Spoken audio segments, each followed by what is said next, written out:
এই নাও চম্পা, এই গোলাপ ফুলটা তোমার জন্য। আরে আমার তো হাসি আসতেছে রাজু, তুমি হাসি দেওয়ার ফলেই তো গোলাপ ফুলটা সোনার হয়ে গেছে। আরও আমি চেক করিনি। আরে তাড়াতাড়ি আপেলটার মধ্যে হাসি দিছি, হাসি দিতেই দুই সোনার হয়ে গেছে। এই চম্পা দোয়াটা দিয়ে দে, তুই এখান থেকে একটা বাঘ পাবি না।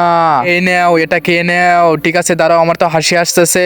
আরে হাসি দিতে সবগুলো সোনার হয়ে গেছে। এই নাও, তোমরা নিয়ে নাও। এগুলো তো সত্যি সত্যি সোনার কয়েন, আমাকে দেও কয়টা। ঠিক আছে দাঁড়াও, দিতেছি। এই নাও, এটা তোমার জন্য। তোমরা শুধু একটু দাঁড়াও, দেখো আমি সবগুলোকে সোনা বানিয়ে দিচ্ছি।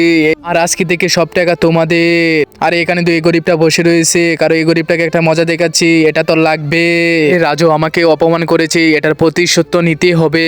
আরে এটা কি পরে রয়েছে? এটা তো রাজুর কাশি পরে রয়েছে, এটা তুলে নে, এখন তো রাজুকে দেখাবো মজা।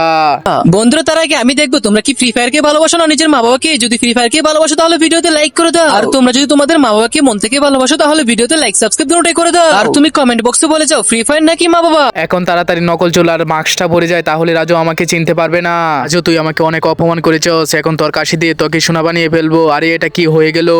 তাড়াতাড়ি বাঘ এখান থেকে, তোর কাশি দিয়ে তোকে মূর্তি বানিয়ে ফেলেছি। তাড়াতাড়ি চলে যায় এখান থেকে। বন্ধুরা লাইক করে দাও।